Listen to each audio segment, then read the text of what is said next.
Eduardo. Hola Ingrid, ¿cómo estás? Muy bien. Bueno, yo creo que está tanto Eduardo como Gunther y todos los que van a estar participando de esta actividad, entonces podemos dar inicio a la misma. Es la primera actividad del 2022 dentro de las actividades de ALAP Educadora y específicamente del Club de Casos y Revistas. Hoy tenemos la participación por ser el inicio de tanto del presidente de la LAP como del primer vicepresidente, que es y coordinador de la LAP Educadora, el doctor Gunther Bosic, presidente, y el doctor Eduardo Londoño. Yo les voy a dar la palabra a ustedes para abrir estas sesiones y yo después presento a la doctora Estefanía, que va a ser la coordinadora. ¿Les parece? Perfecto. Eduardo o Gunther. Perfecto.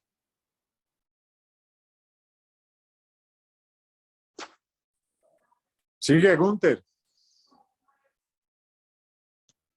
Ok, bueno, empezar, digamos, las actividades de la LAP Educadora es un hito importante, va a dar el puntapié inicial a este partido que dura un año, un partido de fútbol bastante largo, y destacar la labor que ha hecho una vez más desde Paraguay. La doctora realmente es impresionante lo que hizo el año pasado y creo que este año se va a superar porque sin lugar a dudas va a ser de esa manera. Quiero felicitar también al doctor Londoño por la organización de ALAP Educadora el año pasado y esperar que este año sigamos igual. Estamos cada vez más cerca de Chile 2023, donde todos van a ser bienvenidos. Con esas palabras dejo a Eduardo para que él pueda expresar, digamos, su parecer. Gracias. Mil gracias, Gunther. Como siempre, es un privilegio realmente hacer parte de la coordinación de ALAP Educadora. Me uno a las palabras de agradecimiento y de reconocimiento para Ingrid Melo, quien realmente ha sido el motor de este tipo de reuniones. Agradecer a todos los participantes por todas las presentaciones, por todos los aportes que hicieron el año pasado y estoy seguro que este año será muy similar. Agradecer a los 42 participantes que están conectados en este momento con nosotros y sin más preámbulo, darle la palabra a la doctora Estefanía y nuevamente mil gracias Ingrid por ese compromiso que tienes con la Asociación Latinoamericana de Coloproctología y por todas las enseñanzas que hemos podido obtener mediante este tipo de reuniones. Mil gracias. Bueno, gracias Eduardo y a Gunther, a ambos, primero porque tuvieron que dejar sus actividades para entrar aquí y dar estas palabras iniciales, para no perder la formalidad de todas nuestras actividades. Les agradezco siempre la deferencia que tienen conmigo, pero les digo que esto funciona porque la mayoría de los invitados pues lo hacen muy bien. La mayoría de los coordinadores, o mejor dicho, los coordinadores de todos los posgrados de Latinoamérica, pues se ve que tienen personas de calidad y por lo tanto enaltecen este tipo de actividades. Yo pues simplemente voy a dar la palabra a la que sería la coordinadora y protagonista inicial de esta actividad. El día de hoy la doctora Estefanía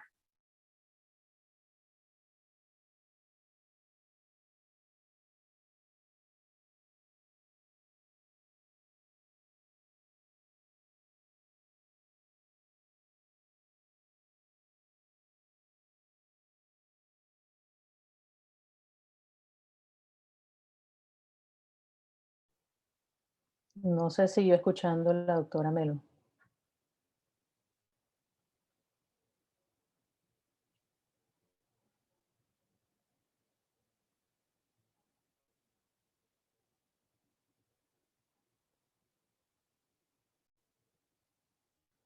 Bueno, doctor Eduardo, perdón, doctor Londoño, la doctora se desconectó, creo. Perdí la señal. Discúlpeme.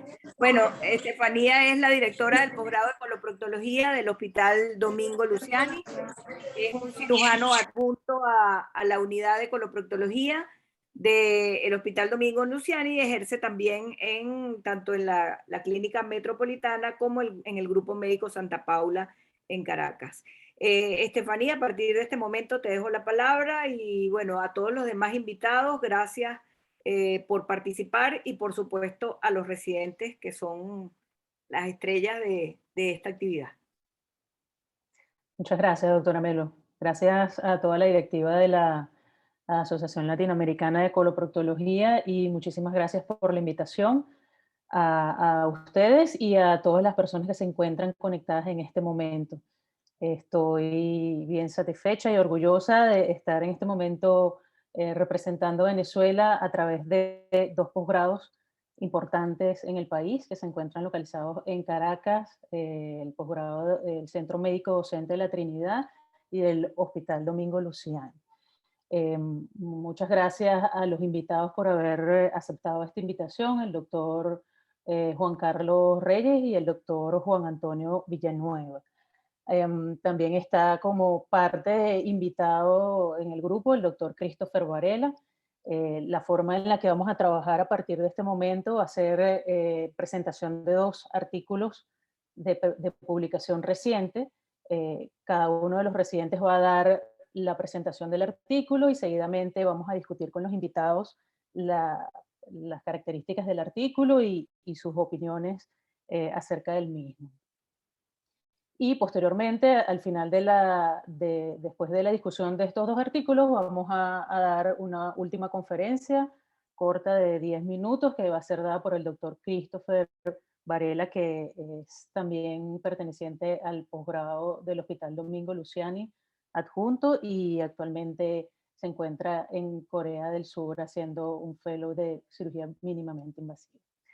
Voy ahorita a presentar un resumen curricular de los 2 invitados que nos van a ayudar a discutir los artículos. Uno de ellos es el doctor Juan Antonio Villanueva, que es un coloproctólogo de México, graduado en la Universidad Autónoma de México, hizo su residencia de cirugía en el Hospital Juárez, magíster en Ciencias Médicas en el Instituto Politécnico Nacional, ha sido fundador de la Clínica Especializada de Colon Recto y Ano en Ciudad de México, coordinador o ha coordinado los parámetros prácticos de enfermedades anorrectales a través de invitaciones que se le han hecho por la Secretaría de Salud de México y además es consultante de ético en endosurgery. Bienvenido, doctor Juan Antonio.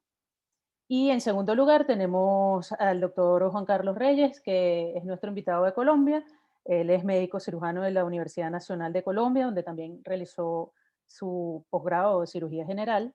Además hizo cirugía endoscópica colorectal coloproctológica en la Universidad de Nueva Granada en Bogotá, Colombia.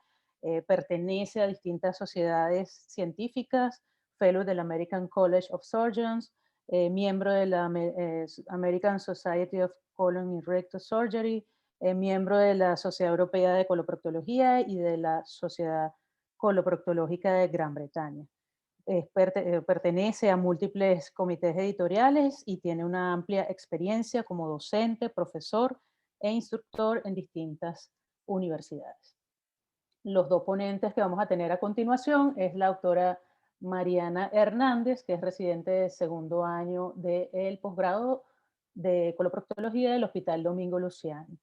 Y el segundo artículo va a ser presentado por el doctor Félix Vázquez, que también es residente de segundo año del posgrado de coloproctología del Centro Médico Docente de la Trinidad. Mariana, si quieres, empieza a compartir la pantalla. El tema de hoy o la conclusión, lo que al final terminamos decidiendo discutir para el día de hoy fue abscesos anorrectales y realmente la decisión de discutir este tema es que bueno, básicamente es de las cosas que más recibe un coloproctólogo o que mejor debe manejar un coloproctólogo adicionalmente, porque son pacientes que llegan en el contexto de una emergencia y es importante para nosotros y para la formación de los residentes que se están formando en este momento, saber realmente cómo debe ser o cuál debe ser el manejo correcto de un paciente con absceso anorrectal. Y básicamente el enfoque es discutir si existe alguna manera de hacerlo lo mejor correcto para evitar la menor tasa de complicaciones, o si existe alguna forma de evitar la formación de fístulas. Entonces, el primer artículo va a estar discutido, como ya lo mencioné, va a ser presentado por la doctora Mariana Hernández. Está dirigido a la aplicación de la técnica del LIFT en pacientes con abscesos anorrectales. Mariana, cuando quieras, tienes la palabra. Bien, agradecida por la invitación. El siguiente artículo tiene por título Exploración interesfinteriana con ligadura del trayecto fistuloso en el espacio interesfinteriano o cierre del orificio interno en los accesos anorrectales agudos. Este es un estudio retrospectivo, el cual fue publicado en el 2021 por el doctor Rohan Asakul, el cual busca evaluar la efectividad y el desarrollo de esta técnica. Él estudió 86 pacientes en un periodo de tiempo de enero del 2014 a diciembre del 2016 en un centro de referencia terciaria en Tailandia. Hubo 493 pacientes, de los cuales tuvieron o presentaron infecciones anorrectales durante el periodo de estudio, de los cuales 132 pacientes presentaron accesos anorrectales agudos. Sin embargo, en este estudio se incluyó 86 pacientes con accesos anorrectales sin cirugías previas.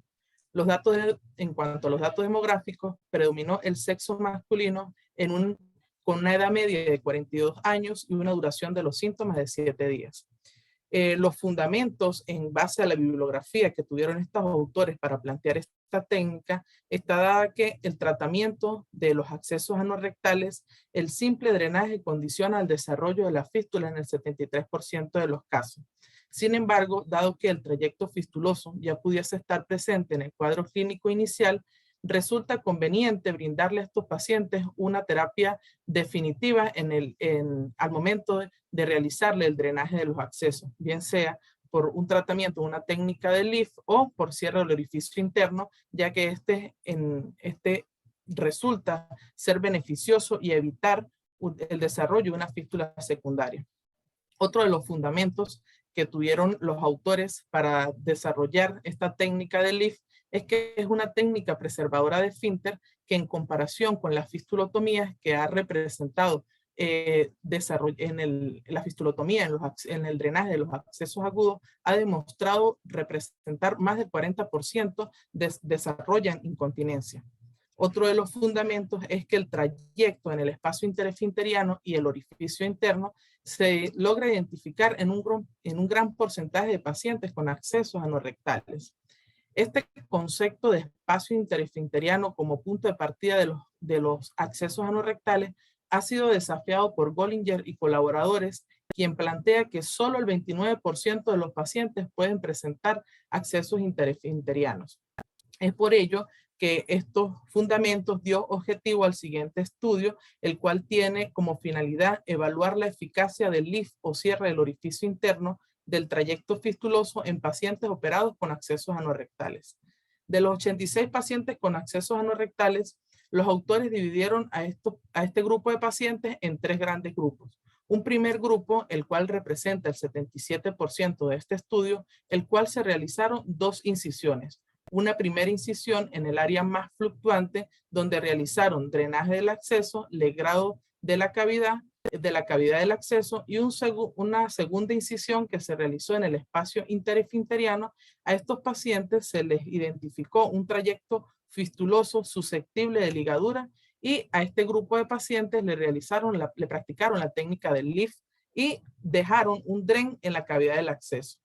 El segundo grupo de pacientes fueron aquellos pacientes que representaron el 19% de este estudio, el cual realizaron una incisión en el espacio interesfinteriano, y a estos pacientes, en vista de que el acceso era interesfinteriano, realizaron el drenaje por esta misma incisión.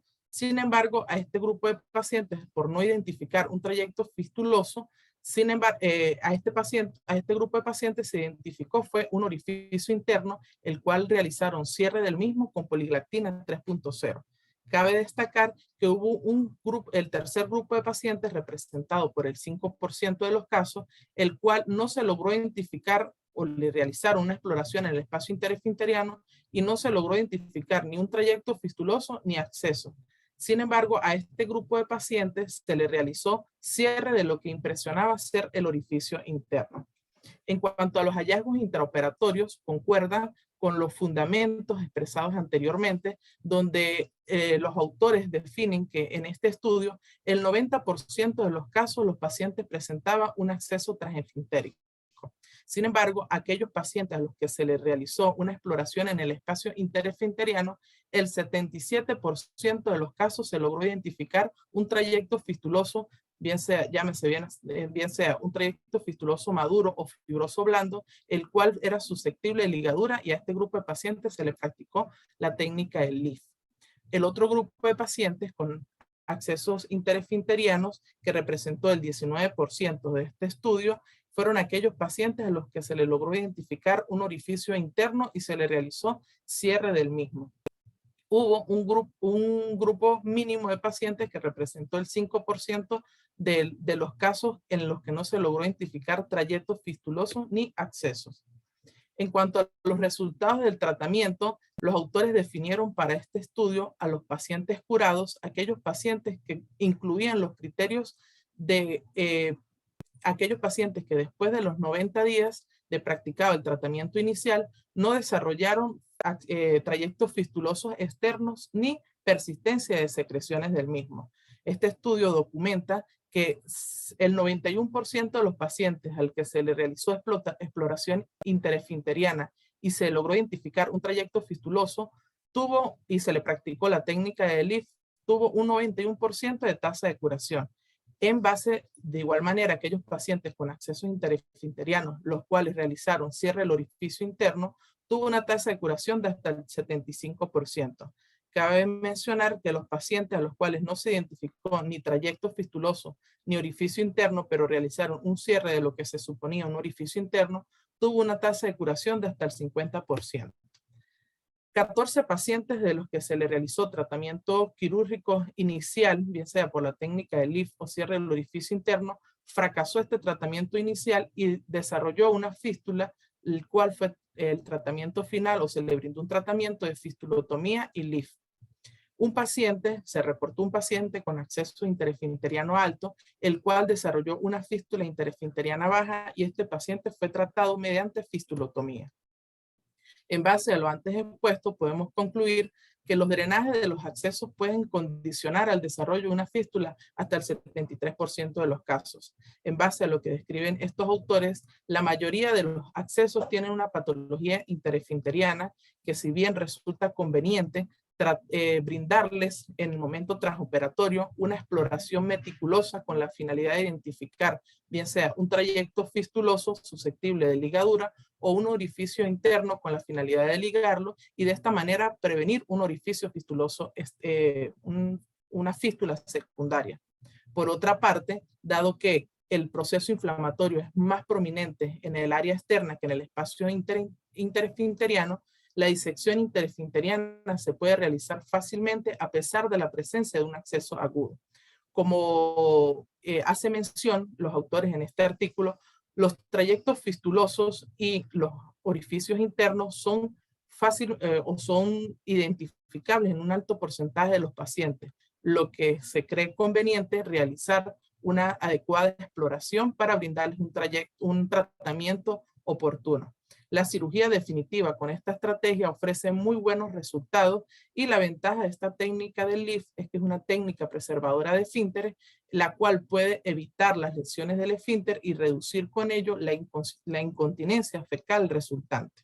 Un análisis crítico de este artículo está basado en que es un artículo publicado en una revista acreditada, un artículo innovador de publicación reciente. Este artículo innovador está dado a que hasta la fecha no se había publicado un estudio un estudio para evaluar el tratamiento de las fístulas en los accesos anorrectales agudos.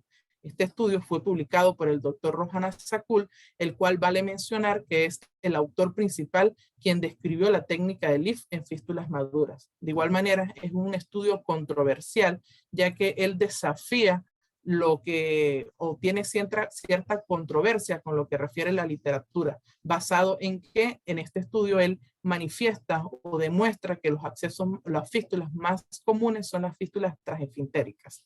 Por otra parte, las desventajas que presentó este artículo es que es un trabajo retrospectivo, el cual tuvo un número bastante limitado de pacientes y por ser un estudio innovador o reciente, no hay técnicas las cuales se pueda brindar una comparación en cuanto a esta técnica antes planteada.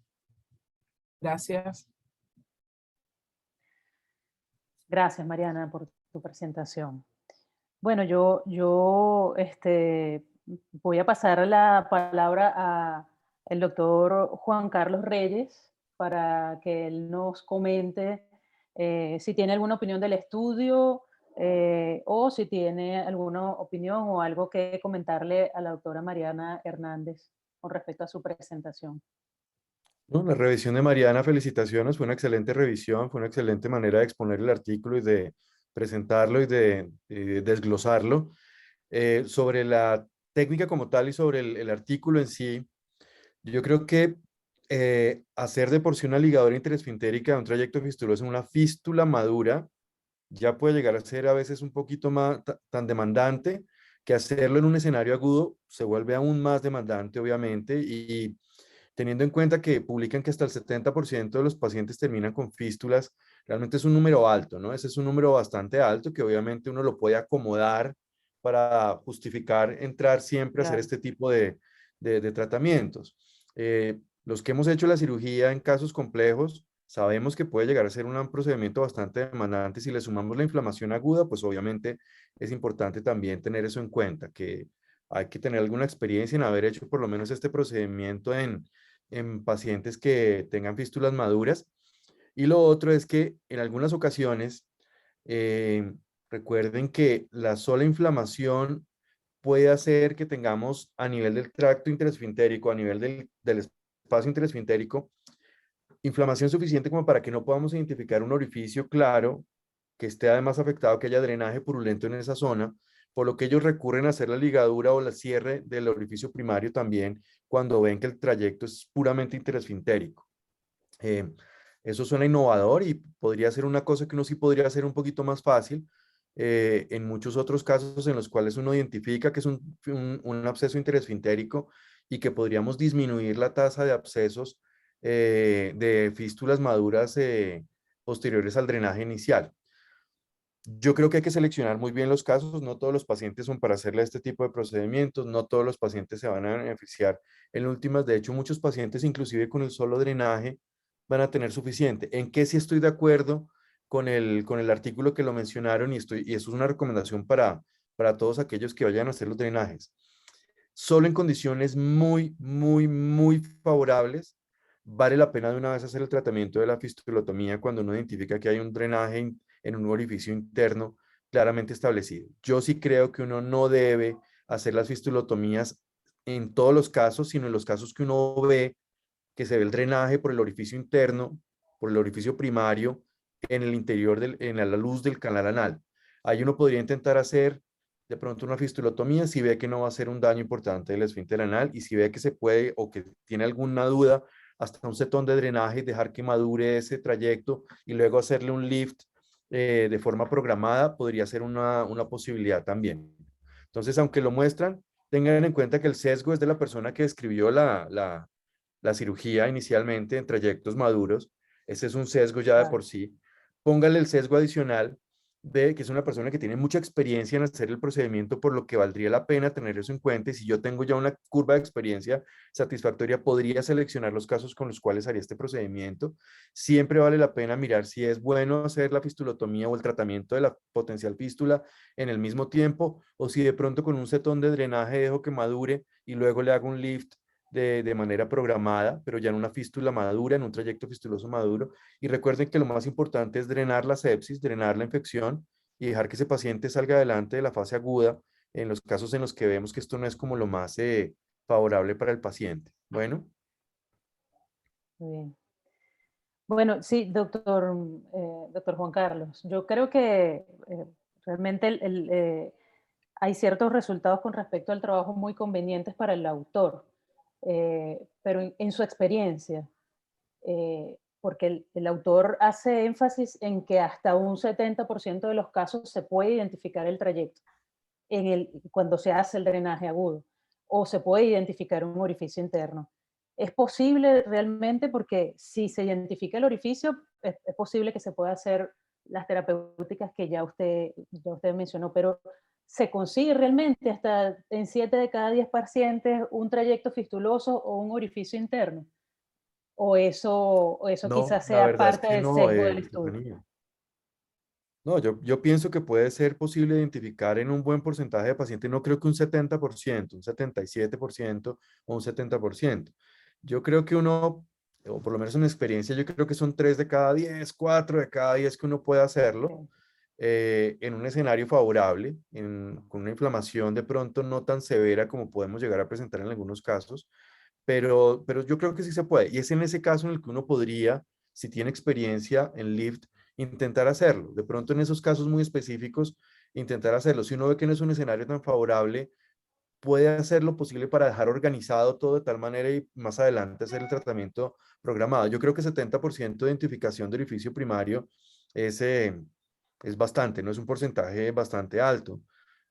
Cotidianamente uno no ve eso en la práctica diaria, por lo menos en mi práctica diaria no lo veo tan claro, ¿no? Yo creería que 3 de cada 10, 4 de cada 10 podría uno identificar, pero vale la pena tenerlo en cuenta porque sabemos que en un escenario, por ejemplo, de una fístula, de un absceso transesfintérico, si uno pudiera de una vez evitarle a ese paciente un procedimiento más tardío y todo, pues obviamente valdría la pena tenerlo en la cabeza, pero viendo que el escenario es favorable. Yo creo que no podemos ponerle este escenario a todos los pacientes y esta camisa no le queda bien a todos. Creo que hay que ajustarlo, individualizarlo. No todos son los mismos abscesos, no todos los pacientes se les puede hacer de esta manera y creo que ellos tienen pues una presentación de su casuística muy importante, pero tengan en cuenta que es el mismo que describió Lift, por lo que seguramente tienen por así decirlo, un sesgo y una tendencia más a hacerlo de esta manera, ¿no? Claro. Gracias, doctor Juan Carlos. A Quiero ustedes, pasarle la gracias. palabra al doctor Villanueva porque, a ver, una de las controversias del trabajo es que él menciona el hecho de que el origen de los abscesos no es interefintérico en la mayoría de los casos, sino transefintéricos. Y es una de las pautas de las que se agarra para decir, oye, estos pacientes tienen criterios para hacer un LIF, una ligadura del trayecto interefintérico, porque allí va a haber un trayecto posiblemente transefintérico. Entonces, pues saber en su experiencia, doctor Villanueva, que las fístulas o los abscesos que usted usualmente ha drenado a lo largo de sus años de experiencia como coloproctólogo, qué tipo de accesos son, porque la bibliografía vieja o la bibliografía que dice en los libros es que la mayoría son interefintéricos. Entonces, ¿son interefintéricos realmente la mayoría o el origen principal o son transefintéricos como lo plantea el doctor Rohan Asakul en el trabajo que acabamos de discutir? Ok, así siendo muy puntual, la mayor parte de los abscesos son interesfintéricos, eso no me queda la menor duda de todo lo que he visto. Sin embargo, en centros de referencia, obviamente lo que vemos son transesfintéricos y lo diferencio porque lo que me llega finalmente, eso es lo que veo en una institución pública. Yo creo que los trans son los más comunes, pero yo no hablaría de transesfintéricos y eso es quizá el problema que estoy viendo con este tipo de trabajo. Yo veo dos escenarios. Uno es el absceso como tal, y hablo de un paciente que era totalmente sano, no tenía ningún problema, no tiene antecedentes quirúrgicos anales, y llega con nosotros y le encontramos ese aumento de volumen coincidente con un absceso. Y el paciente que en algún momento ya tuvo o tiene ahí datos como que tuvo dolor anal hace 3 meses y como que le pudo haber drenado pus y que le dijeron que eran hemorroides y salió adelante y de repente se presenta otra vez alguna molestia. Y eso para mí es una fístula abscedada, Porque si nos vamos al concepto de un absceso transesfintérico, no existe. O sea, hablamos de abscesos interesfintéricos, abscesos isquiorrectales, abscesos supraelevadores, extraelevadores y su combinación de ellos. Pero como tal, un absceso transesfintérico, estás hablando de una fístula transesfintérica alta o baja abscedada.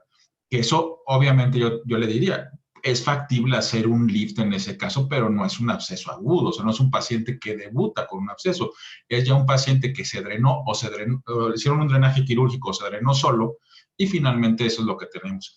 Y esto me habla mucho de su incidencia, que hablan de un 73% de pacientes con absceso que hacen fístulas. Yo este escenario de 7 de cada 10 pacientes con un absceso que hagan fístulas, se sale mucho de la literatura, y esto lo he visto en grupos o en situaciones donde no se hace un drenaje óptimo del absceso. Como decía Juan Carlos, el punto es resolver la sepsis primero. Yo no soy de la idea de ir a hacer cosas, de cerrar orificios, menos lifts y menos de este tipo de cuestiones. En nuestra casuística en México, y está publicado desde hace 10 años, en un seguimiento de 250 pacientes, 43% nos hicieron absceso con seguimiento a un año. Segundo, pacientes, en la última serie del año pasado, espero publicarla pronto, 100 pacientes aproximadamente en un año que se drenaron en el Hospital General, donde nada más les drenamos el absceso, tratamos de no poner cetones ni nada, puro drenaje, 19%. Entonces, para mí lo fundamental de un absceso es drenarlo, y eso es algo que se quedan los residentes. No se pongan a buscar el primario, no traten de buscar poner cetones, no traten de cerrar el primario, drénenlo, pero que quede bien drenado. Si es la fosa isquiorrectal que hay que abrir completita, el posanal profundo, muchos de los residentes cuando los dejamos solos, yo veo que fallan mucho en entrar al posanal profundo, y ahí es donde podemos hablar de que no está bien drenado. No entraste al posanal, es un absceso que está en esa zona, hay que drenarlo. Y si no lo drenas, sí te va a hacer una fístula seguro. Segundo, un seguimiento de 90 días de un absceso con una técnica, la que quieras. Yo creo que eso el doctor Abacaren ya desde hace muchos años habló, que a 90 días puedes hablar, este paciente tiene una fístula cerrada, un absceso cerrado, pero no está curado. Para mí, para hablar de que un paciente no tiene o no va a desarrollar una fístula, hay que seguirlo un año al menos. O sea, para decir que ese paciente en verdad no va a desarrollar un problema. Gracias, doctor Juan.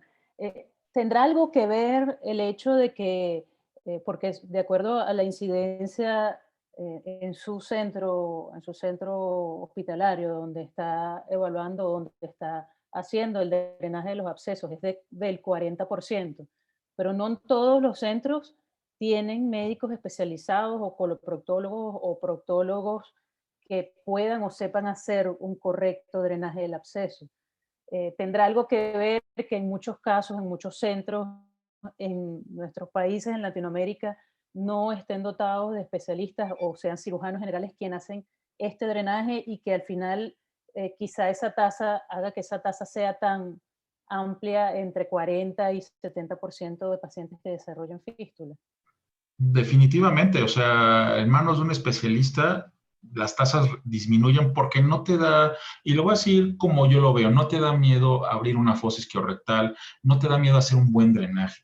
Y yo lo que veo en las salas de urgencia, cuando en algún momento estuve fuera de la Ciudad de México, estuve en otros centros, yo no vi ningún drenaje, por ejemplo, en quirófano, o sea, y un isquiorrectal o lo que fuera, lo drenaban en urgencias y con un hoyito muy pequeño, o sea, nada más un cortecito, la tapita de la jeringa para que drene y listo, ¿no? El paciente se va con antibióticos a su casa, pero no hacían una buena incisión y un buen drenaje. Entonces, la realidad es que también en mi país la mayor parte de los drenajes los realiza el médico general, el médico urgenciólogo, el cirujano general en el mejor de los casos.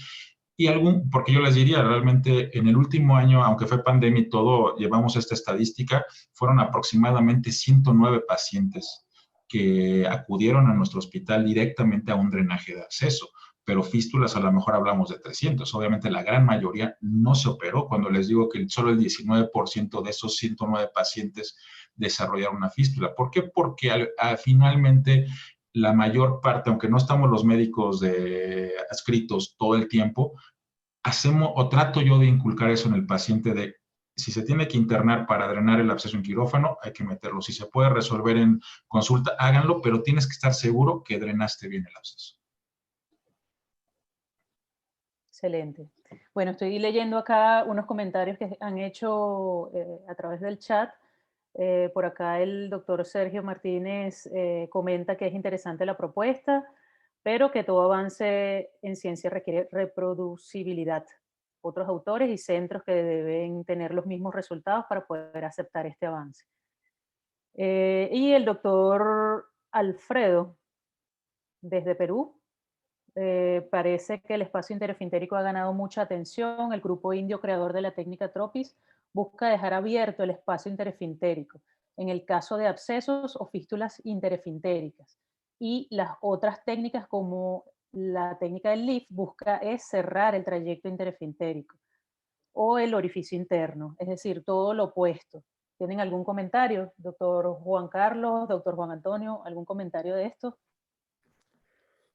Yo creo que todavía estamos muy cortos de tiempo para poder evaluar de verdad cuál de las dos formas es la que mejor trabaja un absceso interesfintérico que, como dijo Juan Antonio, a quien de por sí le mando un abrazo, hola Juan, eh, todavía no sabemos eso a largo plazo. De hecho, si uno mira los que escribieron Lift y uno mira lo que han publicado otros grupos, esa experiencia tan buena en Lyft es solamente ese grupo. Los demás grupos tienen igual una tasa de recurrencia un poco mayor de lo que muestran ellos en Tailandia.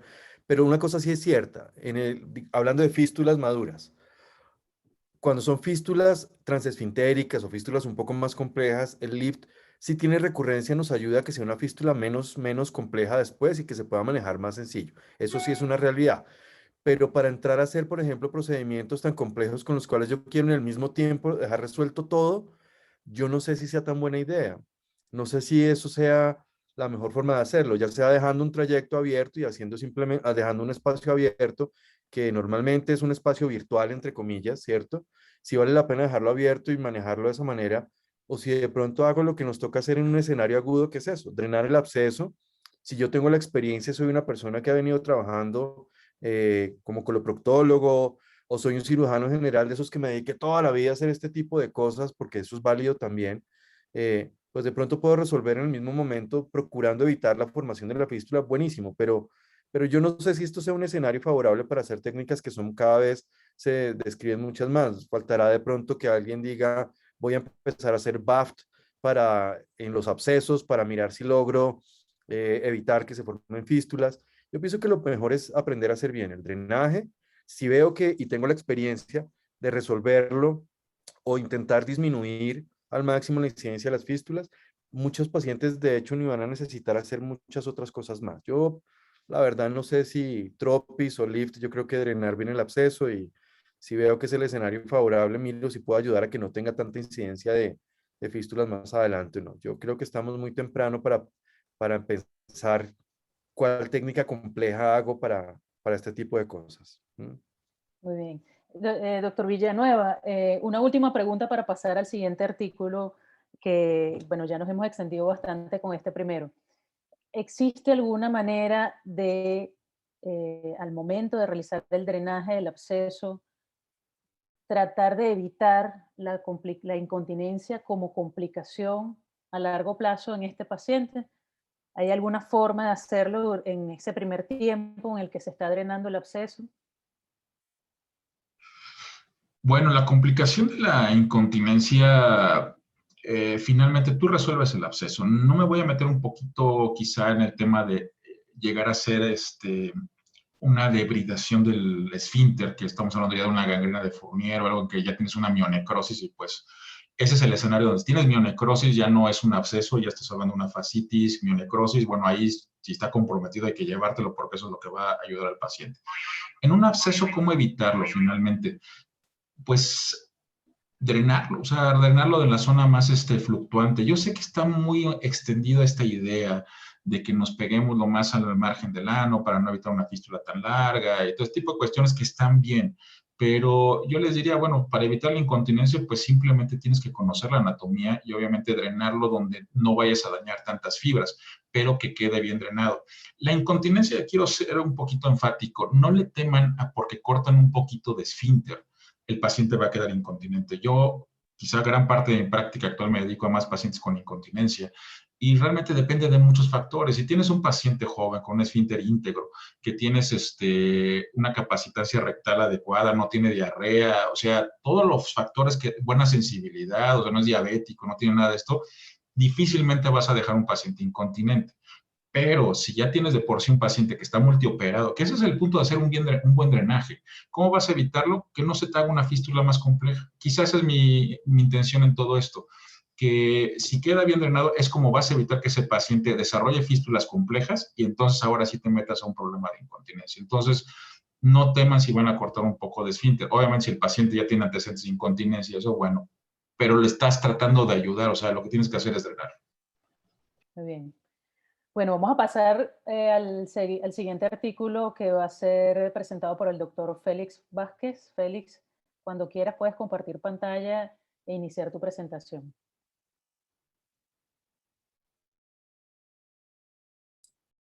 Muy buenas tardes a todos. Gracias a la Asociación Latinoamericana de Coloproctología por permitirnos presentar este club de revista. El siguiente artículo en cuestión es un artículo publicado en el International Journal of Colorectal Disease el 29 de mayo de 2018 y se trata del manejo de los abscesos retrorectales supraelevadores resultados de una corte grande. Este artículo es un artículo que se publicó en Mannheim, Alemania, y que tomó 109 pacientes de forma retrospectiva. En su introducción hablan de la teoría de criptoglandular de Eisenhammer y Parkes como fisiología más aceptada de la mayoría de los abscesos anorectales. Milligan y Morgan y posteriormente Stelzner en 1934 describen la clasificación de las fístulas que fue modificada por Parkes y que es la que actualmente utilizamos. En la gráfica que podemos observar un corte cadavérico en el cual, remarcado con verde y una estrella, localizamos el absceso retrorectal supraelevador, que es motivo del estudio de este artículo, el cual se encuentra por encima del plano de el complejo esfinteriano. El objetivo de este artículo es evaluar el drenaje transrectal interno como tratamiento definitivo de los abscesos supraelevadores retrorectales. Los pacientes fueron tomados desde febrero de 2003 a julio de 2012 de forma retrospectiva y en todo se practicó un drenaje transrectal interno con o sin procedimientos adicionales, ya que algunos de estos pacientes presentaban concomitantemente abscesos y fístulas adicionales.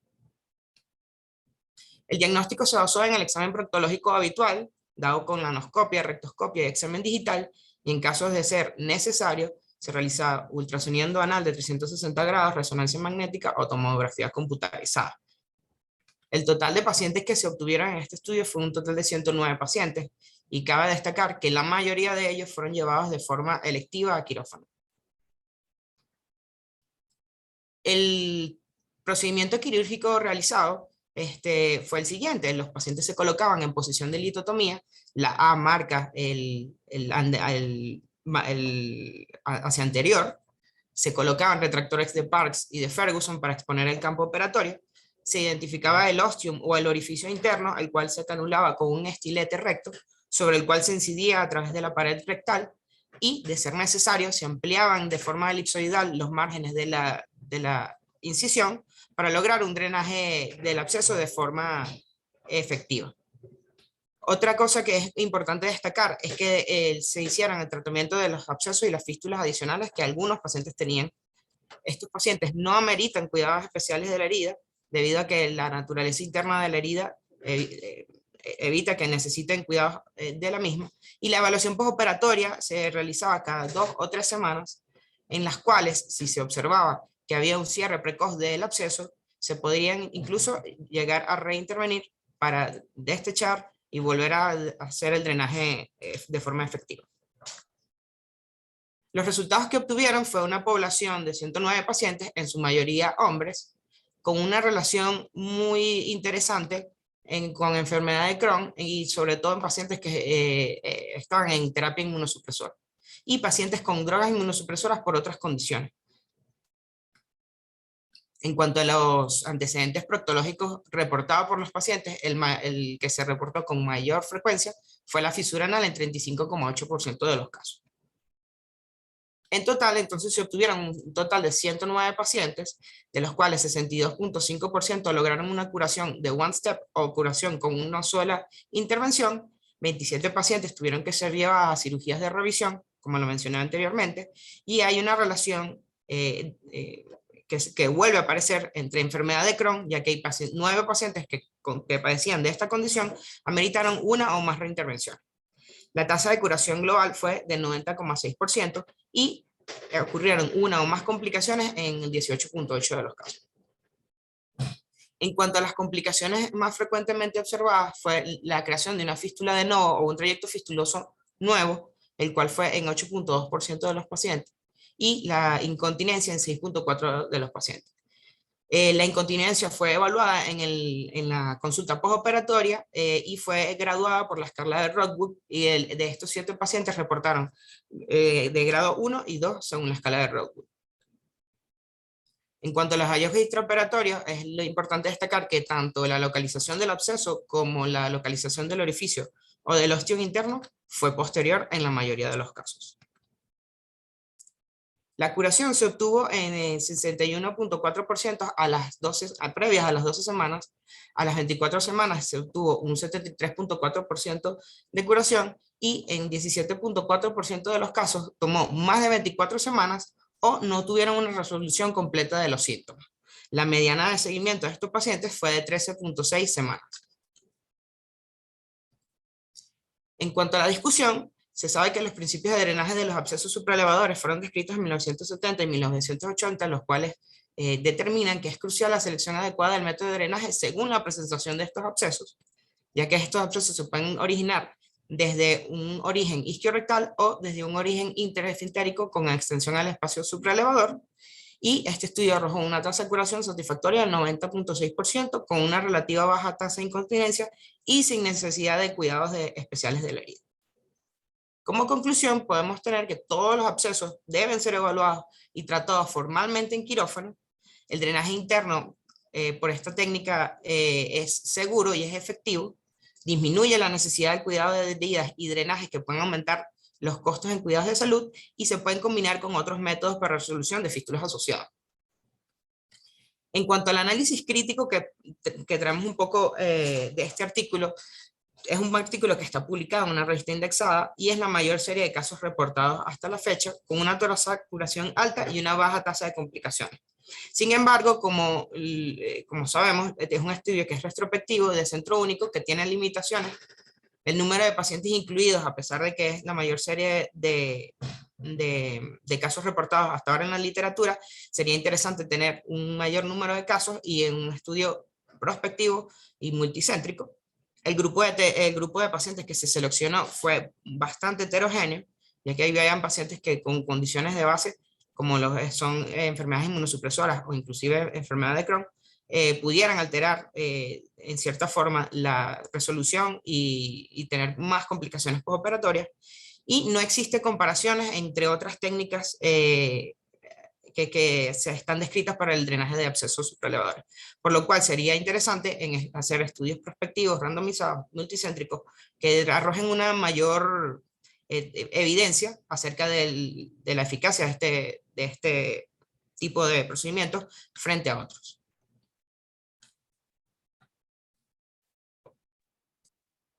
Excelente, Félix, muchas gracias.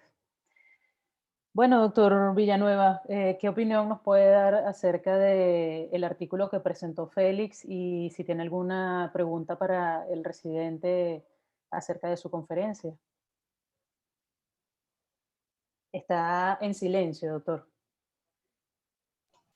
Primero que nada, en cuanto al artículo, como bien dices, o sea, creo que el aporte es una serie muy grande de pacientes con abscesos retrorectales supraelevadores, que en la realidad sabemos que son los menos comunes. O sea, creo que ahí sí, y no creo que sean los menos comunes totalmente de llegar a cero, pero son de difícil diagnóstico. Creo que son los más difíciles. Una vez que los identificamos, creo que la mejor manera de hacerlo es como lo reportan, transrectal. Pero aquí quiero hacer, como es una conferencia para residentes,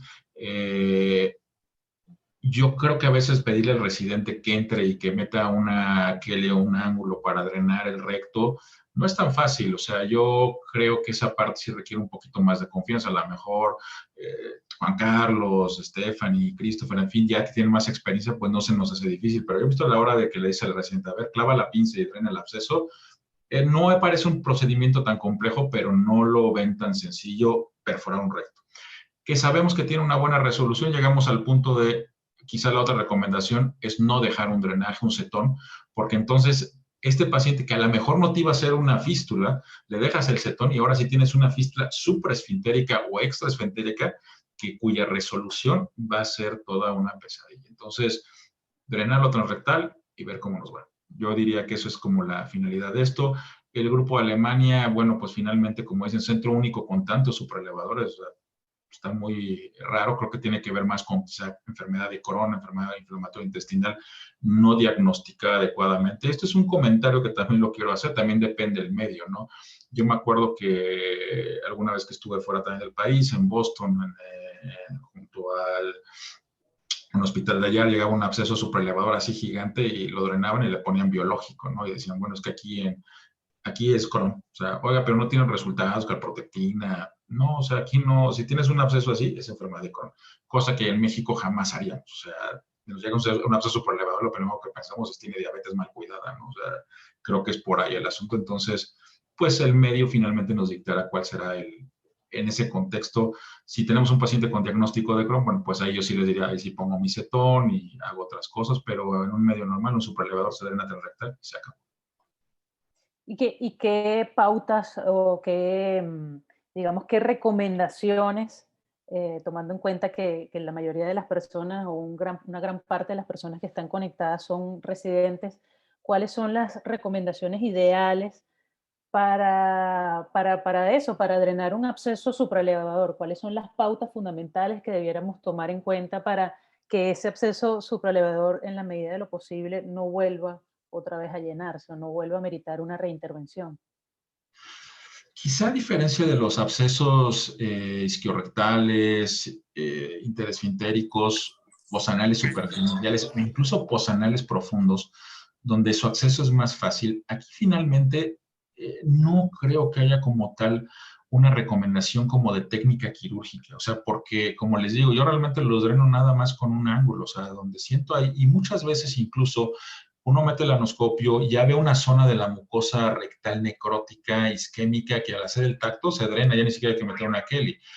Y yo creo que eso es lo que se tiene que hacer, drenarlo bien. No hago mayor cosa. Yo sí soy un poquito más de lavar con una jeringa, un poquito de isodine diluido, pero realmente nada más. El dejar catéteres de Pesser, que quizá por ahí va la pregunta, transanales, yo he visto que a veces se salen, o sea, a veces a las 24 horas ya el catéter está por fuera, o sea, con algo de movimiento, dejar algún otro tipo de drenaje, Foley, las he inflado, hacerles una jaretita, a veces funciona, o sea, sí lo he hecho, pero tiene que tener muchos cuidados de sonda transanal y habitualmente se termina saliendo. Yo lo que he visto cuando sí son abscesos muy, o sea, pero hablo de no nada más de aquí porque hablaban de retrorectales, como más hacia posterior. Quizá en los que sí he dejado sonda transanal, como les digo, y que cabe, o sea, porque al final de cuentas uno sabemos que si inflas el globo de la Foley en una pequeña cavidad se termina saliendo al inflarlo. Hablo de esos que ya prácticamente disecaron todo el recto. En eso sí habitualmente trato de dejar un drenaje, pero son los menos comunes, uno al año que te llega en esas características. Entonces, así simple, con el dedo o con tu ángulo, lo drenas, lo abres, drena y se acabó. Yo sí soy de darle a todos mis pacientes antibióticos. Creo que estas guías de dejar antibióticos y sobre todo más en los retorrectales supraelevadores, pero yo habitualmente sí dejo antibióticos, metrocipro, si es alérgico, metroceftia, en fin, lo que ustedes quieran, pero al final creo que estos pacientes sí son de los que requieren. Curaciones no le vas a poder hacer intranal, entonces pues nada más eso sería, ¿no? Doctor Juan Carlos, por acá el doctor Cardoso hizo una pregunta que voy a leerla. Saludos a todos, felicidades por su participación. ¿Qué tipo de drenaje realizan los invitados o qué tipo de manejo realizan? Esto me imagino que es en general a los distintos tipos de abscesos. ¿Realizan drenaje más marsupialización? ¿Realizan cetón? ¿Realizan ultrasonido intraoperatorio? No, la verdad no. El drenaje, ya lo hablamos previamente, digamos que hacer lift, hacer estas cosas, no, lo que uno, y dejar drenes, yo también solamente dejo drenes cuando son abscesos supraelevadores en los cuales hay una cavidad amplia y sabemos que es solamente, digamos, una forma como de ayudar a que no se cierre tan rápido el orificio de drenaje, que en cualquier absceso es lo que uno busca. Cuando drenan con un cortecito pequeño para que drene y lo dejan así, la recidiva es mucho más alta. Entonces hay que destechar muy bien el absceso, hay que dejar un espacio abierto, hay que lavar muy bien la cavidad, no siempre cureteo, no, la verdad es que con que uno lave bien y con que uno haga un buen drenaje y lave muy bien la cavidad del absceso es suficiente. Pero si el absceso es más complejo como estos que acaban de presentar, que además fueron en 10 años, y yo creo que la incidencia de enfermedad inflamatoria intestinal es un marcador muy importante para eso. Por eso tiene una alta incidencia. En nuestro medio no es muy frecuente. De hecho, en nuestro medio todavía no es muy frecuente la enfermedad inflamatoria intestinal, principalmente la enfermedad de Crohn. Es mucho más frecuente la colitis ulcerativa todavía, pero a pesar de eso no es la más incidente. En Brasil probablemente haya un poquito más de enfermedad de Crohn y cosas como esta. Esos son los que uno ve así de complejos, pero si uno encuentra un absceso como esto es complejo, con que uno haga un buen examen bajo anestesia, uno encuentra la zona del drenaje transrectal, lo drenas, lavas muy bien. Yo también utilizo o isodine diluido o utilizo agua oxigenada, peróxido de hidrógeno un poquito a veces. Verifico que quede muy bien hecha la hemostasia porque eso también es algo importante, y lo dejo muy bien drenado, sea transrectal o sea perianal cuando son otro tipo de abscesos. Lo que yo creo que hay que hacer es destecharlo muy bien, lavar y entre más complejo el absceso, más indicación de antibiótico. Porque para un absceso perianal cotidiano casi nunca es necesario dejar antibiótico a menos que el paciente tenga algunas condiciones específicas. Pero para abscesos como estos que presentan en este trabajo, yo creo que sí vale la pena dejar antibiótico porque sabemos también que tiene una incidencia de respuesta inflamatoria sistémica mucho más alta que los que son puramente de espacios perianales, ¿no? ¿Y el uso de ultrasonido, doctor Juan Carlos? ¿Lo ha No, utilizado, lo implementa? el ultrasonido es la anestesia general y el transductor es este que les estoy mostrando aquí en la cámara. Ese es el mejor transductor de todos, que cuando uno está haciendo la cirugía y la exploración previa, hay que palpar muy bien. Casi siempre se palpa la zona más renitente fácilmente, o a veces, como le dijo Juan Antonio, se alcanza a ver en la anoscopia inicial el sitio exacto donde está a punto de drenarse el absceso, ¿no? Entonces yo pienso que transductor no se necesita. Si vas a hacer algo para identificar el absceso, hazlo previo a llevarlo al paciente al drenaje, pero probablemente no vas a encontrar nada muy diferente a lo que encuentres en el examen bajo anestesia. Y a veces lo que uno hace es posponer el, el tratamiento quirúrgico del paciente por estar haciendo imágenes diagnósticas. Pero si ves que es un absceso complejo, haz un examen de imágenes antes de llevarlo a cirugía y no durante la cirugía, que probablemente te vaya a guiar un poquito en lo que vayas a hacer en la cirugía. Pero casi siempre, al hacer el examen bajo anestesia, uno sabe con qué se está encontrando y sabe cómo lo va a drenar y el sitio exacto donde lo va a drenar, haciendo un buen examen bajo anestesia para el paciente. Es decir, de acuerdo a lo que usted nos está comentando, en la mayoría de los casos ya es suficiente con el examen físico. ¿Existe alguna condición o algún cuadro clínico específico, algún paciente en el que sea necesaria la realización del ultrasonido transoperatorio o simplemente ya el paciente cuando está en quirófano ya tenemos que ir orientados con el tratamiento quirúrgico? Es decir, el ultrasonido transoperatorio no es viable Si no en ninguno de los encuentras, casos. Si no encuentras el absceso en la cirugía, si no logras encontrarlo, que sería un poquito difícil la situación, podrías ayudarte con una ecografía, ¿no? Ahora, si vas a tener el espacio para hacerlo, lo que digo, probablemente valga la pena más que tengas un estudio previo, ¿cierto? Si es un caso, por ejemplo, un paciente que también está con dolor abdominal, que probablemente pienses que no estás hablando de un supraelevador, sino de un extraelevador o que viene desde abdomen, desde pelvis. En ese caso, probablemente ni siquiera la ecografía, sino haya que pensar más bien en una resonancia. Pero son casos muy específicos, la verdad, en los que uno tendría que pensar en este tipo de situaciones, ¿no? Muy bien, bueno, voy a aprovechar de leer algunos de los comentarios que han hecho acá en el chat. Em, por acá el doctor Luis Dávila. Luis, saludos desde Nicaragua. Se hicieron LIF. Si hicieron LIF, ¿no sería más bien fístulas abscedadas en vez de abscesos anorrectales agudos? Creo que eso lo comentaron ya uno de los dos invitados. el doctor Sergio Martínez, es interesante que estos abscesos poco vistos se presenten con frecuencia en pacientes población de enfermedad inflamatoria, enfermedad de Crohn o pacientes inmunosuprimidos. Es importante tener en cuenta que esta localización cuando evaluamos estos pacientes con síntomas propios de absceso anorrectal. Y el doctor Mariano Charfuelán comenta, estamos realizando un estudio con drenaje de absceso, inyectamos agua oxigenada y con eso identificamos con mayor claridad la presencia de la fístula. Luego realizamos el lift, curetaje del trayecto externo y un buen drenaje. Nuestros resultados son muy satisfactorios, pronto publicaremos nuestro trabajo. Saludos desde Colombia, el doctor Mariano Charfuelán. Bueno, interesante. Una de las cosas que, bueno, con respecto a ese primer artículo que se discutió es que la herida en los pacientes que tenían un absceso interesfintérico que se drenaba a través de esa incisión interesfinteriana, ellos manifiestan en el artículo que ellos cerraban la herida en el espacio interesfintérico. Y bueno, yo me pregunto, ¿no habrá mayor riesgo de contaminación? ¿No habrá mayor riesgo de que ese absceso vuelva a aparecer nuevamente si estamos cerrando una cavidad que en teoría está contaminada? No sé qué me comenta el doctor Villanueva acerca de este ítem esto que hacen los autores en la técnica del lift con abscesos. Pues sí, o sea, definitivamente cerrar una cavidad abscedada no creo que sea la mejor opción. Lo he visto, o sea, yo nunca lo hago, o sea, nunca cierro, o sea, marsupializo, que es diferente. Por ejemplo, un absceso interesfintérico que le hago podríamos decir una fistulotomía interesfintérica, o sea, que sí me llevo todo el seno interesfintérico, sí lo marsupializo, pero cerrarlo, no. He visto compañeros que lo hacen y aparentemente les va bien porque lo siguen haciendo, pero yo no me siento como que sea la mejor técnica para decir que ya vamos a disminuir alguna otra cosa. Y nada más complementando un poquito la pregunta anterior, lo del ultrasonido transoperatorio.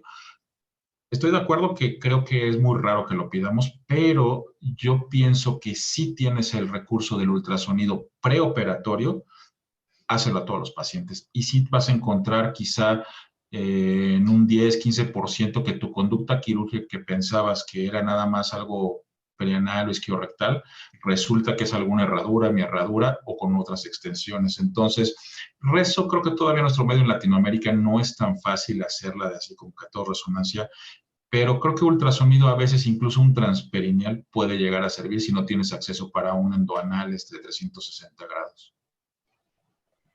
Bueno, yo voy a avanzar porque todavía nos falta una conferencia. Disculpa, el doctor Londoño levantó la mano y quería comentar. Ok, doctor Londoño, adelante, no lo vi. Sí, mil gracias. Qué pena que me volví a conectar tarde, estaba en cirugía. Alcanzó a oír los comentarios de mi colega y amigo el doctor Reyes y también de nuestro otro invitado. Si bien, como lo dice Juan Carlos, definitivamente es excepcional que uno no encuentre durante el examen bajo anestesia dónde está el absceso. Desafortunadamente, es decir, después de practicar unos 30 años, pues se encuentra que sí hay casos muy difíciles y seguramente el ultrasonido yo no lo he usado sino una sola vez en toda mi práctica y fue en un caso que no podía encontrar realmente dónde estaba la lesión. Y finalmente hicimos algo que no sé si es muy ortodoxo o no, pero fue poner una guía con una aguja y saber exactamente dónde estábamos y ahí hicimos el drenaje y drenamos un postanal muy alto. Yo personalmente, a diferencia de lo que dijeron, si yo tengo un absceso postanal o tengo la sospecha de una fístula en herradura, yo sí hago el drenaje del espacio postanal y sí trato de dejar algún tipo de drenaje. Nosotros no tenemos drenes de PC, desafortunadamente, y trato de poner si hay la posibilidad de una sonda de Foley muy pequeñita con el balón. Sé que se puede mover, sé que si uno le hace la jareta puede producir dolor, pero este tipo de abscesos desafortunadamente, por lo menos en nuestra práctica, se reproducen en un altísimo porcentaje. Y pues obviamente para las personas, sobre todo los que estén en entrenamiento que quieran leer sobre el tema, quizás la persona que tiene la mejor publicación hablando del espacio postanal la tiene el doctor Ortega de Keck University en Los Ángeles, y realmente es una publicación que todavía tiene muchísima validez y está toda la anatomía, y me referiría quizás a eso. En cuanto al hacer lift es decir, drenaje y lift, Yo personalmente disiento, queriendo muchísimo a Mariano y a todo su grupo, pero yo personalmente no haría un lift en un periodo como lo acaba de decir nuestro colega mexicano. No haría un lift en un estado de absceso, inflamación, posible celulitis. Yo personalmente no lo hago y yo hago muchísimo lift. Quizás del grupo de mis colegas aquí el único que hace lift soy yo, pero de mi grupo quirúrgico. Pero esa sería más o menos mi forma de pensar. Mil gracias. Gracias, doctor Londoño.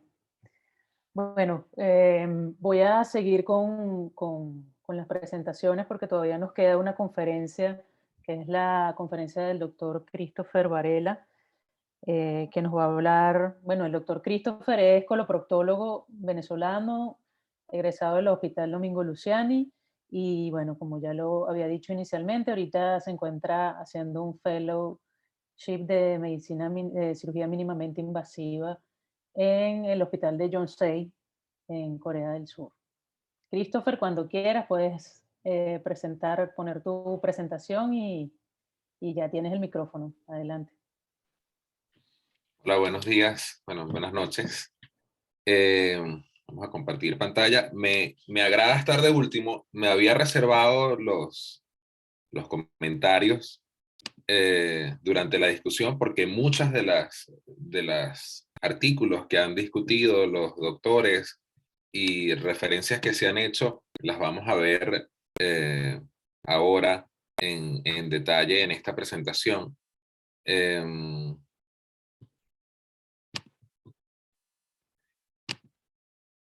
Me quise enfocar en el drenaje entonces de abscesos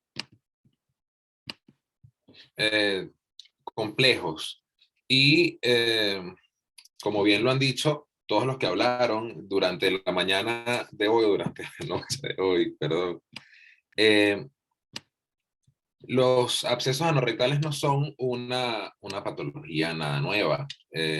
Y de hecho se ha descrito en múltiples oportunidades y todos los autores reconocidos de nuestra especialidad han hecho comentarios, han hecho aportes acerca del absceso, sobre todo tratando de prevenir las complicaciones futuras que, como sabemos, la mayoría de los pacientes, uno de cada 5 según la estadística, puede desarrollar una fístula.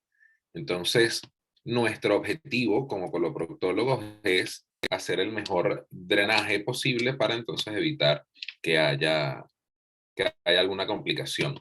Lo dijo Hipócrates, cualquier absceso que se forme hay que drenarlo, porque muchas veces la discusión, o en años anteriores, lo recuerdo cuando era residente de cirugía general, muchas veces se discutía que si ya es tiempo de drenarlo o no. Y yo creo que desde el principio de la medicina sabemos que donde hay pus hay que drenarlo, como decía mi jefe de servicio, y no hay discusión que nuestro objetivo es hacer el drenaje del absceso, no en el tiempo oportuno, sino lo antes posible, porque ya vamos a ver qué es lo que puede pasar cuando no hacemos el drenaje correcto.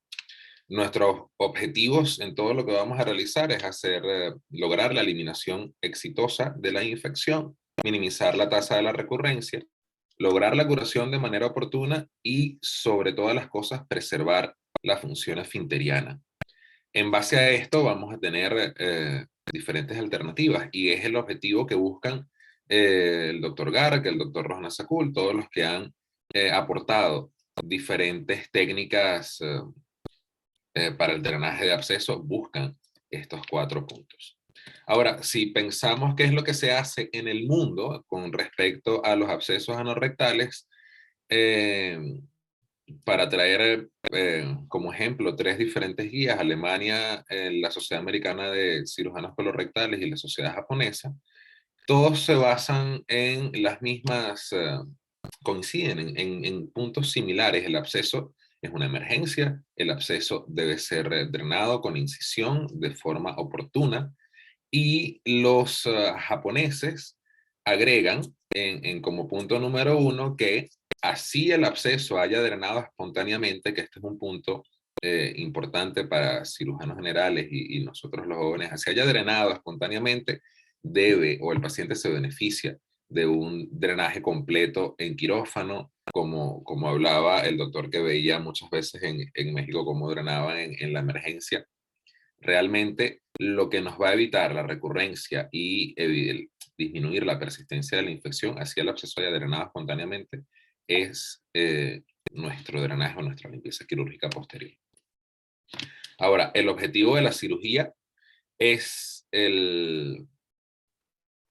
eliminar el foco de la infección y independientemente del tipo de absceso, algunos coinciden en que se puede hacer fistulotomía inicial como la Sociedad Americana. Sin embargo, el objetivo principal es no dañar el esfínter y tener en cuenta, coincido, o creo que la que me parece que describe mejor los casos es la guía japonesa, porque se adelantan a los hechos, es que nuestra cirugía inicial tiene que tener en cuenta que este paciente va a seguir en nuestro control y cualquier trayecto secundario que podamos hacer o lesiones que se puedan ocasionar durante la cirugía van a ser de nuestra responsabilidad y nuestro manejo. Y con respecto a los antibióticos están recomendados para pacientes que tengan signos de celulitis, signos de flegosis, infección sistémica o inmunosupresión, es algo en lo que coinciden estas tres guías.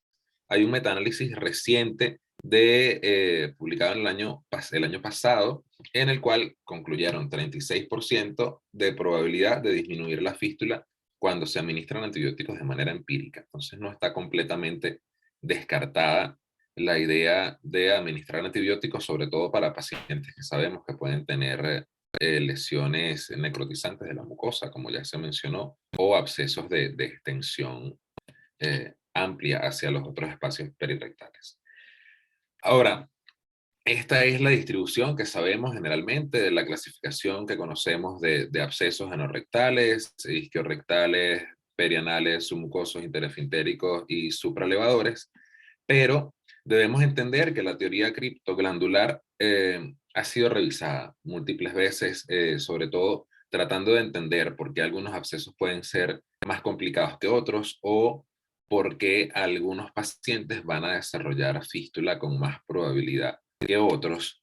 Y una de las revisiones o de los seguimientos más largos que se ha hecho a pacientes con absceso anorrectal tratando de descubrir o de precisar qué tipo de fístulas se podían presentar es de 1998, pero ellos siguieron a los pacientes durante 15 años.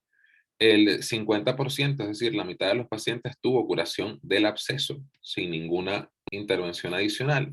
10% presentó recurrencia del absceso y 37% desarrolló fístulas anales en este periodo de 15 años de seguimiento.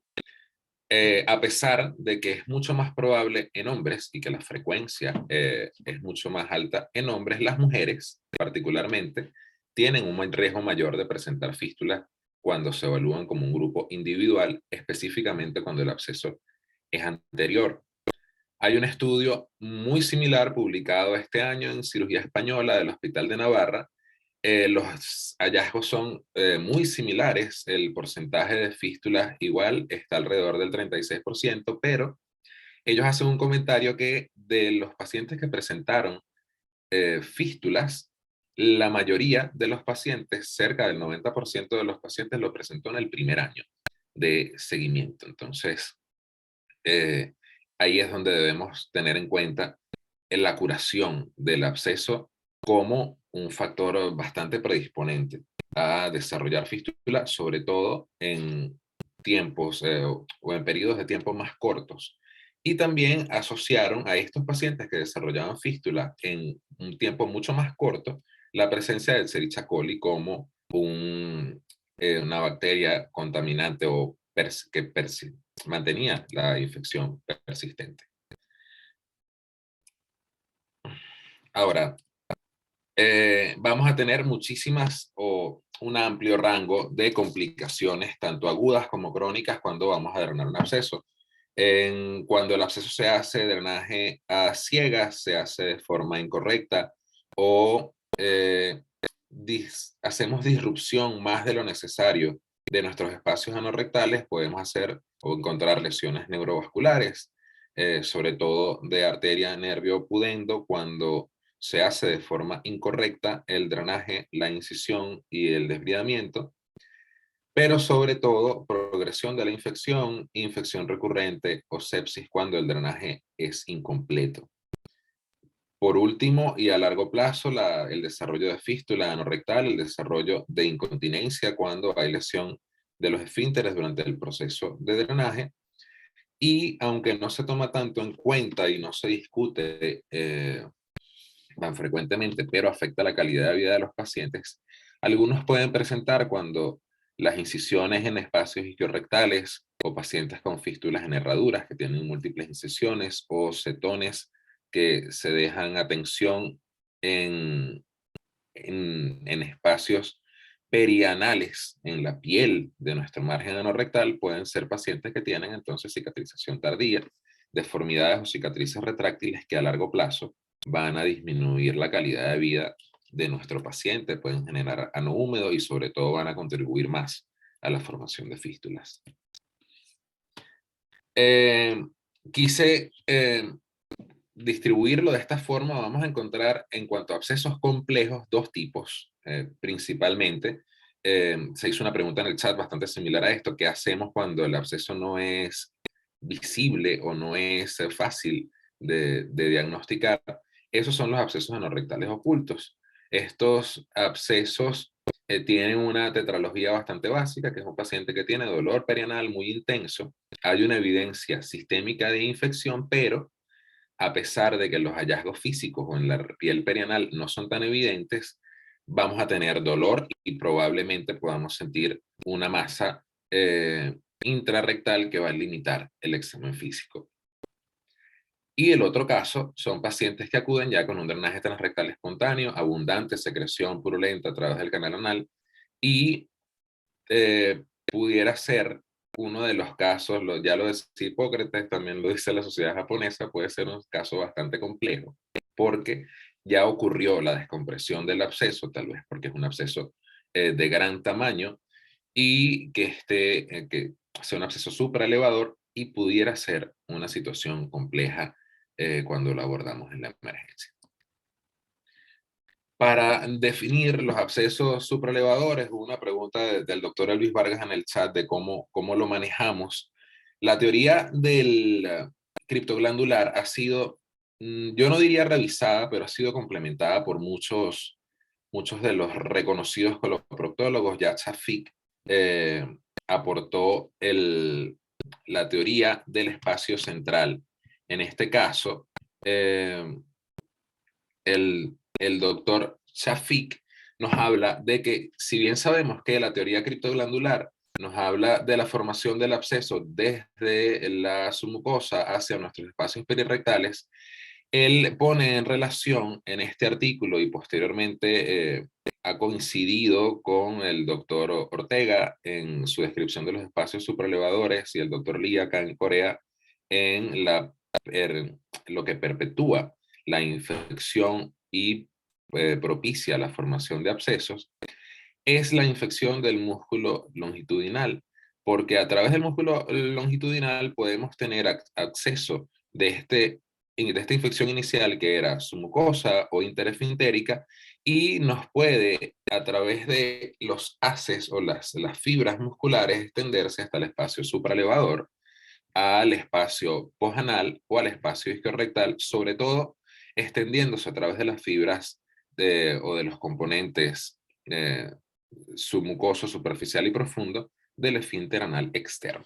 Entonces, si conocemos esta anatomía esfintérica, vamos a entender más o menos cuál puede ser la extensión o las probables extensiones o trayectos que nos pueda generar este absceso, y que si la infección se perpetúa en estas cavidades, vamos a tener, sin lugar a dudas, el desarrollo de una fístula a largo plazo.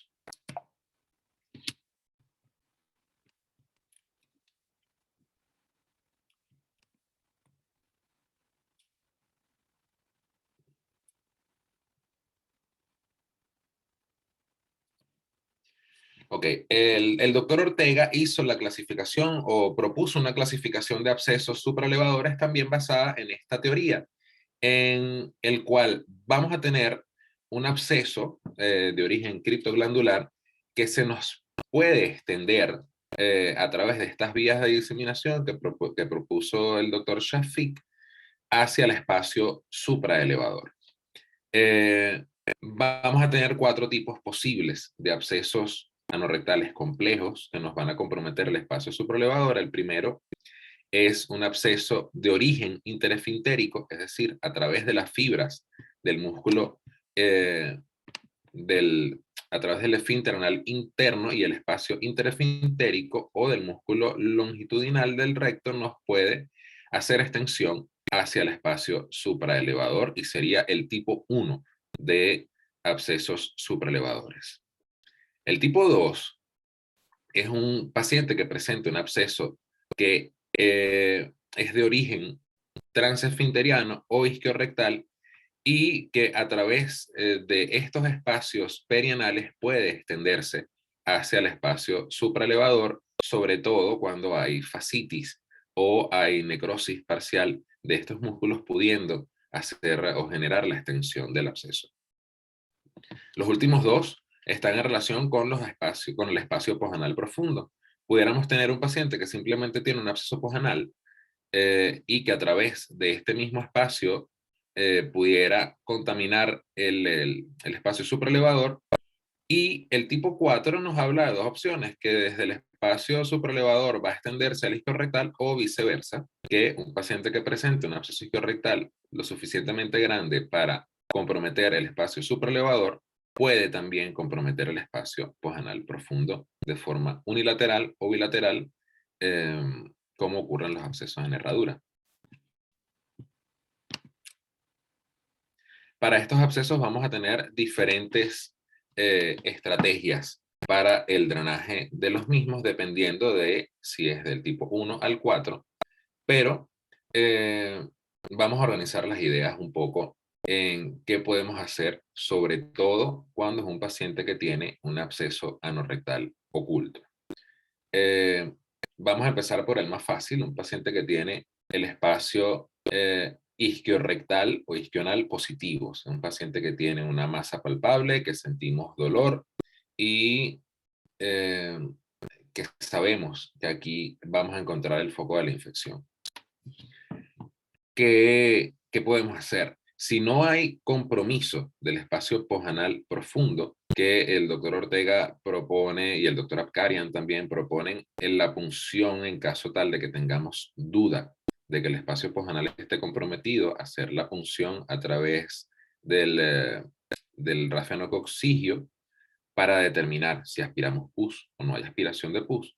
Pero en caso de que esté totalmente negativo, clínica y posterior a nuestra exploración, hacemos simplemente el drenaje lateral de nuestro espacio isquiorrectal para evitar futuras complicaciones. En caso tal de que nuestra exploración del espacio posanal profundo haya estado positiva, debemos drenar este espacio. Y cuando los espacios isquionales están negativos, pero sospechamos que el paciente tiene un absceso supraelevador, tenemos la opción 1 de hacer un drenaje intrarrectal o la opción de hacer una exploración del espacio posanal profundo cuando está comprometido. Vamos a ver uno por uno qué es lo que podemos hacer. Si tenemos un absceso supraelevador de origen interesfintérico, nos vamos a encontrar con diferentes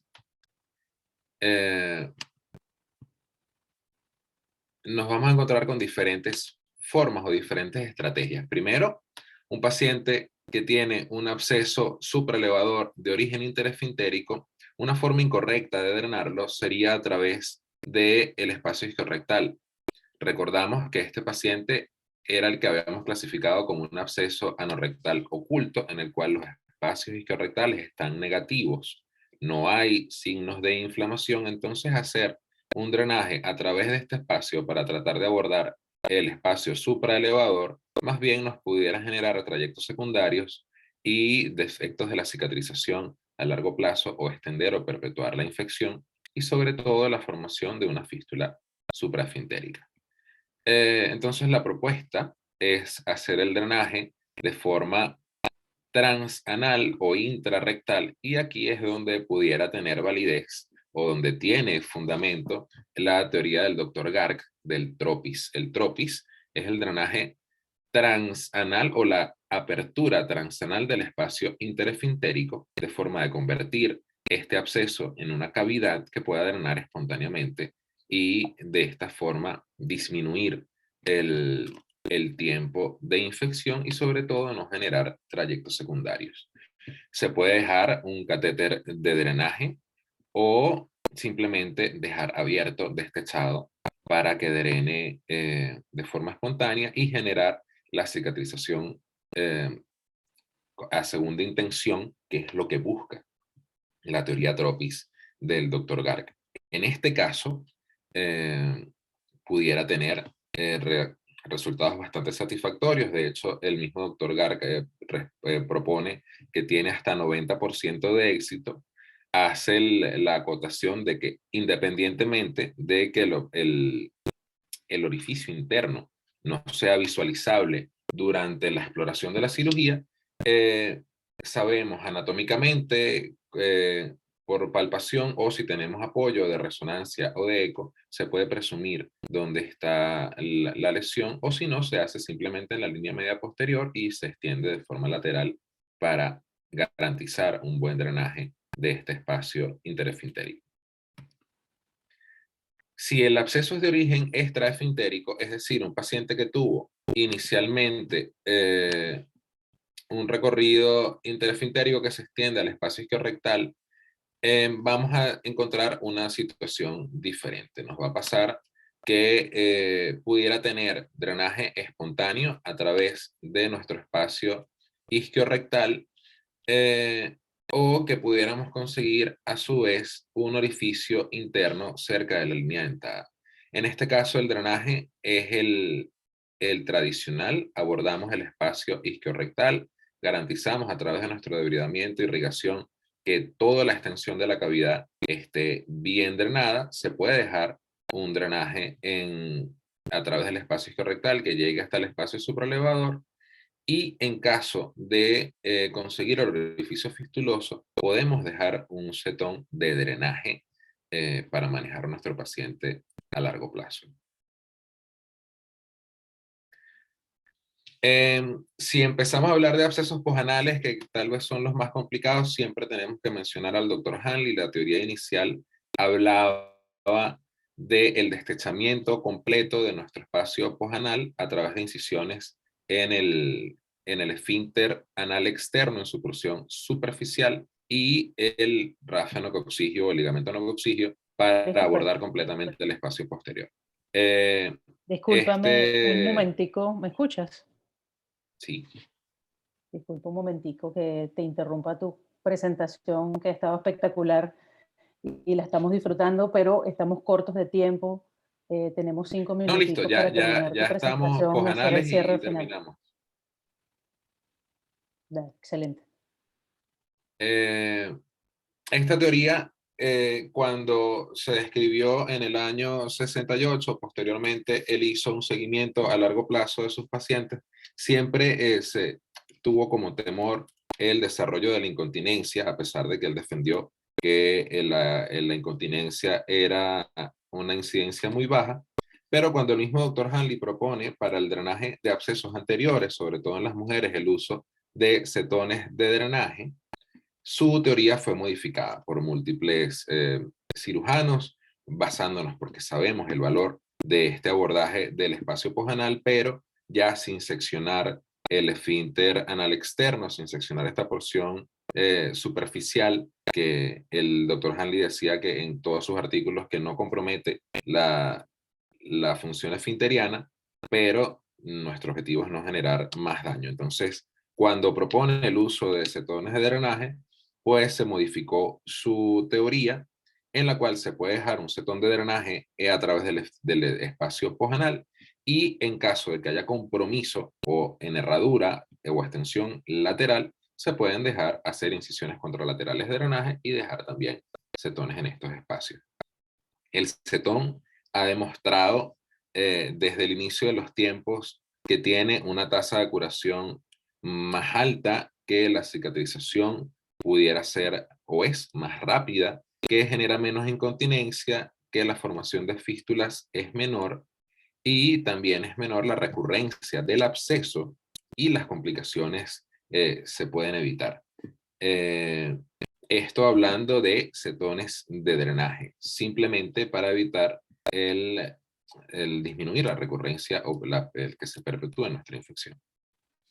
Es imposible saber de qué forma o qué tipo de fístula vamos a conseguir posterior al absceso. Sabemos que va a ser muy probable, sabemos que nuestra estrategia tiene que ser drenar el absceso haciendo lesión lo menos posible de nuestros espacios anorrectales, no generar falsos trayectos, pero la distribución o la correlación entre absceso y la fístula que se pueda generar es prácticamente impredecible y depende mucho de la extensión de la infección y de cada paciente individualmente.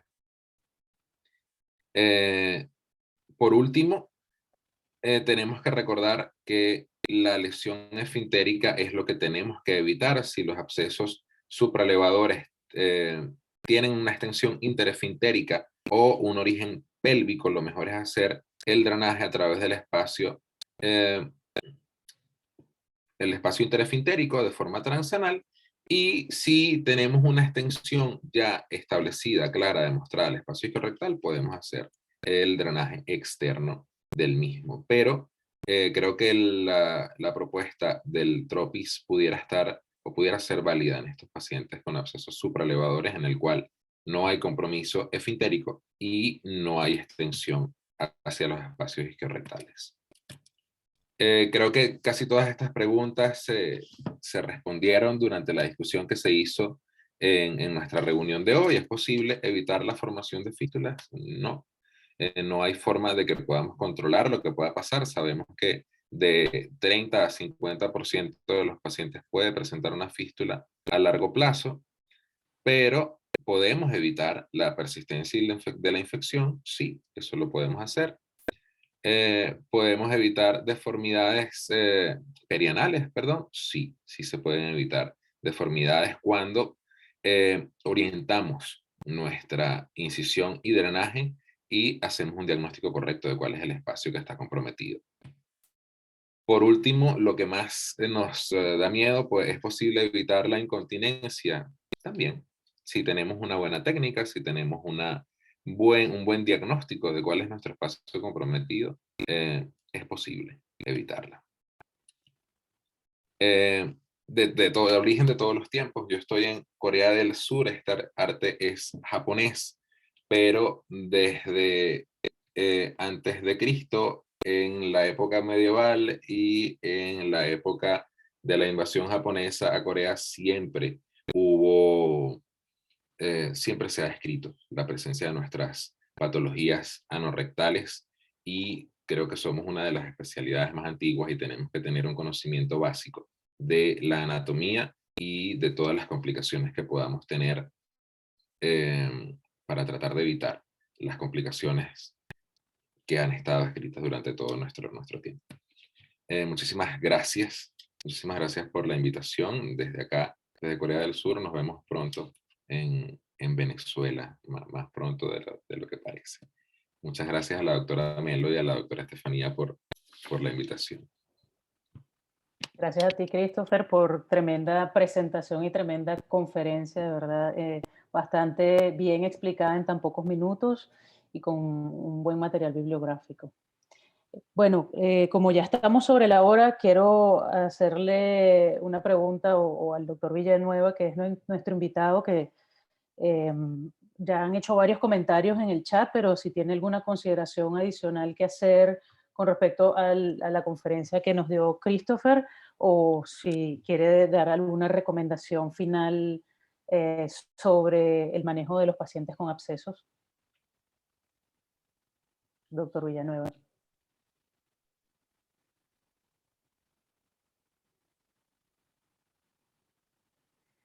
Bueno, el doctor no está por aquí o no sé, no le logro ver la cara y está en silencio, pero voy a aprovechar de leer algunos comentarios que se han hecho a través del chat. Creo que me quedó un comentario por fuera del doctor Elvis Vargas, que dice que según su experiencia, ¿cómo es la presentación clínica de un absceso supraelevador? ¿Se presenta como un absceso oculto o es evidente el examen físico? Creo que Christopher nos respondió esa pregunta a través de su presentación. Los abscesos supraelevadores son difíciles de drenar, me imagino, y son tratados, como dijo el doctor Villanueva, por cirujanos en formación. Es más conveniente que sigan esa conducta. Luego los coloproctólogos terminan el trabajo efectivamente en la emergencia y tratar aún para los coloproctólogos. No entiendo bien lo que comentó esta persona. Nosotros tenemos a la mano el ultrasonido endonal y lo usamos en sala de operaciones bajo sedación y anestesia local. Nunca lo hacemos sin eso. Importante eso. El último comentario, el doctor Juan Carlos Díaz. Felicitaciones a los residentes y a los comentaristas. Gracias, doctor. El doctor Félix, agradeciendo. Bueno, yo creo que ya hemos llegado al tiempo límite para esta discusión que ha sido bastante educativa y nutritiva. Quiero pasarle la palabra a la doctora Ingrid, que va a cerrar esta presentación y bueno, darle las gracias a todas las personas que se conectaron, a los que nos acompañaron y a los residentes en esta sesión del día de hoy. Muchas gracias a todos, doctora Ingrid. Bueno, Christopher, no sé si quieres decir algún comentario antes de pasarle la palabra a la doctora Ingrid. Listo. Muchísimas gracias por la invitación y eso, yo creo que la conclusión es tener siempre en mente la anatomía, porque cuando conocemos nuestros espacios podemos preparar una mejor estrategia y tal vez no evitar la complicación, pero sí disminuir la gravedad a largo plazo. Doctora Ingrid, ya damos por terminada por nuestra parte de Venezuela nuestra sesión. Adelante usted con las palabras finales. Bueno, Estefanía, muchísimas gracias a los residentes y por supuesto también a nuestros invitados que se disculparon aquí en el chat interno porque tuvo... Se me cayó la conexión, Ingrid, una disculpa. Es que no me podía conectar, pero estoy aquí. Sí escuché todo, nada más que no sé por qué pasó con el audio. Igual muchas gracias por la invitación y bueno, esperemos que no sea la última vez que pueda colaborar con ustedes.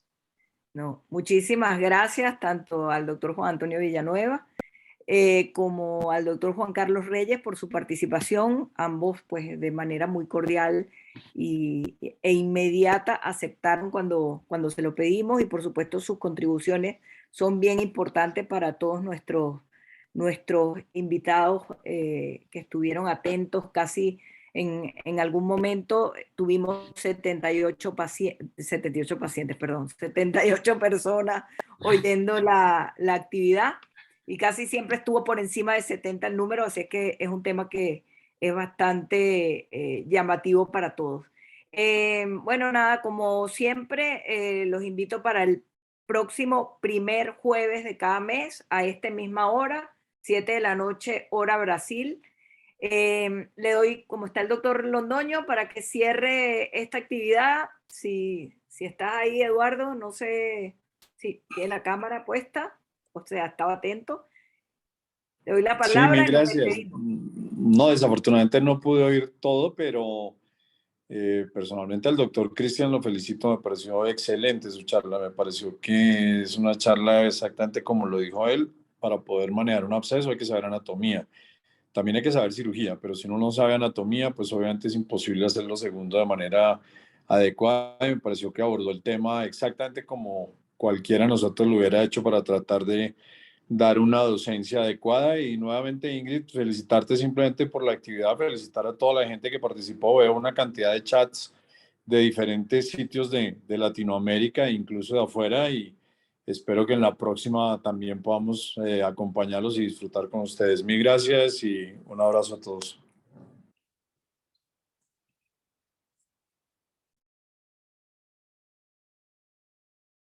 a los chicos, Mariana y Félix. Gracias también. Bye, bye. Gracias. Hasta luego, muchas gracias. Muchísimas gracias.